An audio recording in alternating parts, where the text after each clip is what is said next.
Hola, muy buenas tardes, señoras y señores. Me llamo Valeriano Lavara Ballestar y, en primer lugar, tengo que pedirles disculpas por haberme de comunicar así con ustedes, ya que por causas de fuerza mayor me va a resultar absolutamente imposible estar ahí con todos ustedes como hubiera sido mi deseo y me hubiera encantado. En consecuencia, y siguiendo las indicaciones de los organizadores y la dirección del coloquio, voy a enviar este vídeo lo más breve posible que resuma de la mejor manera la comunicación que he presentado al coloquio. En ella repaso muy a vuela pluma la que ha sido la historia del condado de Vallovar, es decir, la historia de la transformación de un señorío que arranca en su origen medieval en los tiempos de la conquista por parte de los reyes de Aragón de toda la zona y su transformación moderna, o mejor dicho contemporánea, a finales del siglo XIX en un título de Castilla, que es como se denominaban entonces, y hoy en un título del reino que es el Condado de Vallovar. Vallovar es una población de la provincia de Huesca que está a orillas de los ríos Cinca y Alcanadre, que de hecho confluyen en su término y muy próximos al casco urbano, y es una zona que se caracteriza por sus cultivos de frutal y otros productos, y principalmente por la naturaleza y la amabilidad de sus habitantes, que son rudos y francos como buenos aragoneses, gente de muy buen tratar, muy noble, muy leal y muy abierta. Algunas de estas características han tenido importancia en la relación esta con el señorío, como veremos más adelante. De Vallovar han salido personajes notables en todo tiempo, algunos de ellos vinculados a la Orden de Malta, que también señoreó en aquella tierra, entre ellos un prior conventual de Malta y un sobrino suyo, Miguel de Balaguer y Camarasa, que fue nada menos que obispo de la sede en pleno siglo XVII. Esa vocación eclesiástica, una de las dedicaciones tradicionales de las casas notables y pudientes, como ustedes saben bien, se ha traducido que incluso en la actualidad viva todavía el que fuera abad de Poblet, José Alegre Vilas. Otros personajes destacados han sido, por ejemplo, en la milicia, el general o brigadier Sasot Nogueras, sobrino de Agustín Nogueras Pitarque, que destacó en las guerras carlistas por su crueldad, que no era suya solamente, sino de alguno de sus mandos,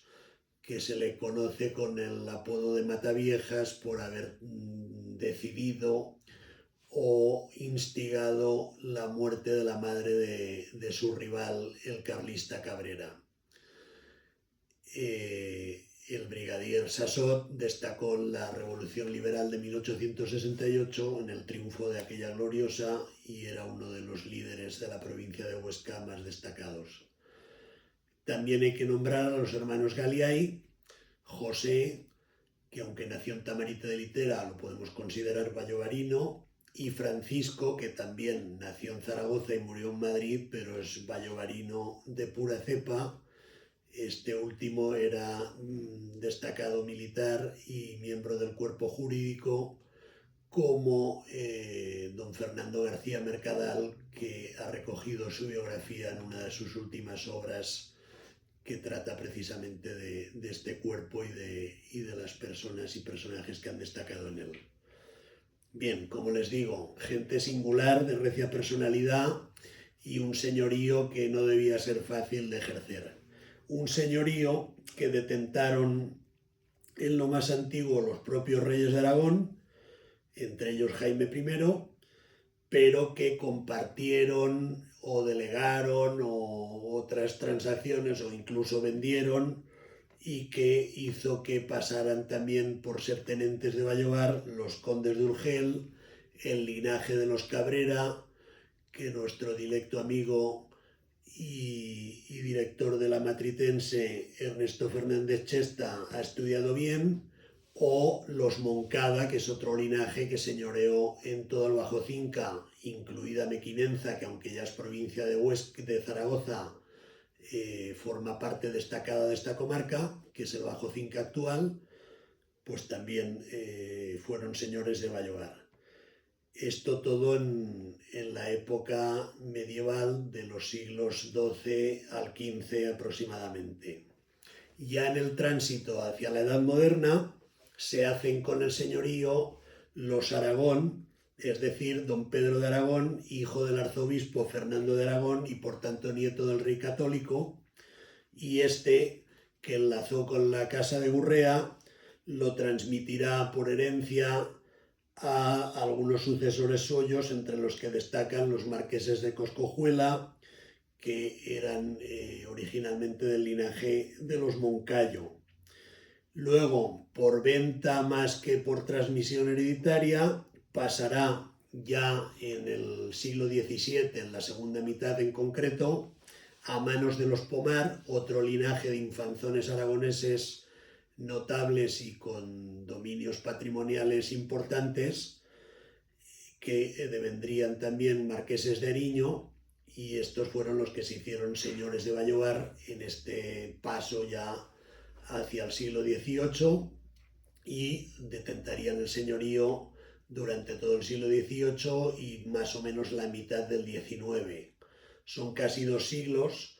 que han dejado como rastro documental y documentación de la zona. La verdad es que no es fácil de conseguir y de localizar, porque mucha se malmetió, o se quemó o se destruyó, en especial a raíz de la Guerra Civil. Han dejado, como digo, un rastro de litigios, de conflictos con los vasallos, de luchas más o menos encarnizadas, de disputa del señorío o de determinados ejercicios del señorío más concretamente, que han alcanzado hasta el siglo XX bien entrado. Como luego veremos también que en la resolución, digamos, de estos conflictos tuvieron parte y muy destacada los ya condes de Vallovar en pleno siglo XX. Bien, los Pomar, los marqueses de Ariño, la sucesión genealógica muy somera y seguramente muy deficiente, la podrán seguir ustedes en mi comunicación escrita, pero la encontrarán seguramente con más detalle en otras fuentes más solventes que las mías. El caso es que acaba el ejercicio del señorío por esta familia en la persona de don Manuel Pomar y Fernández de Valdespino, ya en el siglo XIX, y fíjense que los Pomar siguen siendo esos Pomar aragoneses, pero el Fernández de Valdespino nos hace pensar en Andalucía y más en concreto en Morón de la Frontera, que es donde residía este señor y donde murió sin descendencia, pero sí con sucesión, que la trasladó a un pariente, a un primo, don Juan Manuel Eras y Fernández de Valdespino, que curiosamente resulta que estos Eras también eran de origen aragonés. Los hijos, entre los que se contaban 2 hijas de don Juan Manuel Eras, conciben la feliz idea de transformar ese señorío histórico, memoria de todo el ejercicio señorial de siglos, en el linaje del cual descendían por parentesco de los Pomar y anteriormente los que les he comentado muy a vuela pluma, en señoríos, en títulos, quiero decir, de Castilla, que es como se denominaban entonces, y hoy títulos del reino, que fueron el condado de Vallovar de una parte y el marquesado de Blegua. Blegua decían entonces y siguen diciendo y repitiendo y republicando muchos estudiosos y seguidores de este título, cuando en realidad debe ser Blecua, que es otra población también de la provincia de Huesca, que es la que da origen a esta denominación del marquesado. Como digo, las hermanas María Luisa, condesa de Vallovar, y María Joaquina, marquesa de Blecua, serán las que aunarán en sus personas esta conversión del señorío tradicional en títulos actuales. Pasamos entonces a repasar muy por encima también quiénes han sido los 4 titulares del condado en lo moderno, es decir, en la corta historia del título como tal, que arranca en 1889, que es cuando doña María Luisa de las Heras y Mergelina pide a la regente que su hijo, don Alfonso XIII, eleve el señorío de Vallovar a título de Castilla para guardar buena memoria de la posesión que han tenido sus antecesores y de la fidelidad en el servicio a la corona de los que han ostentado el señorío y ahora pretenden seguir ostentando el título nobiliario. Es curioso porque todavía a día de hoy se publica y se republica también un error craso, que es que se le concedió a doña María Luisa el título en memoria de su marido ya fallecido, es decir, de don Plácido de la Cierva y Nuevo, que este era el conde consorte, no era el conde titular, que era la condesa. De hecho, la condesa murió a principios del siglo XX y el que quedó viudo hasta 1935, si no me falla la memoria, fue el conde don Plácido de la Cierva, que le sobrevivió ampliamente. Entonces es al revés, el que preservó la memoria del condado y de esos méritos que la hicieron acreedora del título fue él a ella y no al revés. Y más curioso aún, y nos habla muy bien de la grandeza de espíritu y de la nobleza personal, además de la de linaje, que tenía esta señora, es el hecho de que como no tenía descendencia, porque casaron ya muy mayores, tanto don Plácido de la Cierva, que era viudo, como luego veremos, y doña María Luisa, y no tuvieron descendencia biológica, pues lo que hizo la buena señora es pedir autorización al rey para designar sucesor y hacer esta designación en la persona de don Antonio de la Cierva Levita, que era hijo de su marido, don Plácido, y de un matrimonio anterior que este señor había contraído nada menos que en Notre Dame de París con una súbdita polaca de origen judío, que le dio este hijo, del cual hablaremos seguidamente. Don Antonio de la Cierva, en consecuencia, un joven muy preparado y muy formado, empezó estudios de ingeniería, no sé si los acabó, pero el caso es que después se acabó dedicando a la carrera diplomática y eso le ha dado fama y le ha hecho pasar más quizá a la posteridad, pues se dedicó, como digo, a representar a España por el mundo, entre ellos, entre diversos lugares en Tierra Santa, donde tuvo un papel importante en la Primera Guerra Mundial, llegando a ejercer casi como cónsul universal y emulando de alguna forma el papel que luego otro aragonés destacaría en la Segunda Guerra Mundial de protección de los judíos y de otras personas desterradas o que habían ido a parar allí por avatares mil. Y después de todo eso dio cuenta en un libro, que es un libro que se editó ya muy tardanamente en el 1990 y tantos, y que es muy buscado,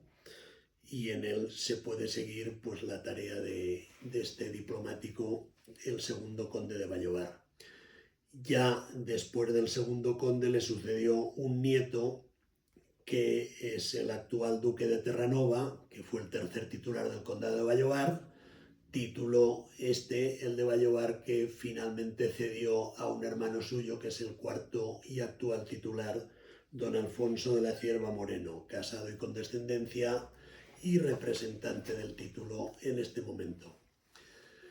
Es tiempo ya de concluir y yo quiero, más que informar, aportar 3 ideas que creo que nos han de mover en el estudio y en la profundización de estos estudios, que es la de ligar la historia local, en este caso de Vallovar, una población vecina a la mía que es Candasnos, con la historia de los títulos o de los señoríos que se han ejercido sobre los territorios en el tiempo pasado. Otra idea importante que yo creo que hemos de tomar buena nota los aquí presentes es la de promover la relación entre los titulares de las Mercedes con las localidades que le representan. Yo, por la parte que me toca, intentaré que esto sea así, pues mirando de hacer que entren en contacto más estrecho el titular del Condado de Vallovar y los representantes municipales de esta localidad. Y por último, creo que está muy bien la tarea de este coloquio y otros encuentros de este cariz en impulsar el estudio de esta intrahistoria familiar, de los linajes que han ostentado y ostentan las Mercedes nobiliarias que comentamos y otras, para mayor provecho de todos, de la familia que tienen ese honor de representar estos títulos y lo que conlleva, y los vecinos de las poblaciones o de las comarcas o de los territorios que llevan y pregonan su nombre por el mundo a través de esta reliquia histórica que son los títulos nobiliarios, pero que son una muestra más de ese servicio a la humanidad y a la sociedad que la nobleza de verdad pregona y lleva a cabo día a día. Muchas gracias por su atención. Les pido disculpas nuevamente por haber tenido que comunicarme con ustedes de esta manera, pero como digo, por escrito encontrarán también todas estas ideas plasmadas un poquitín con más detalle. Gracias, buenas tardes.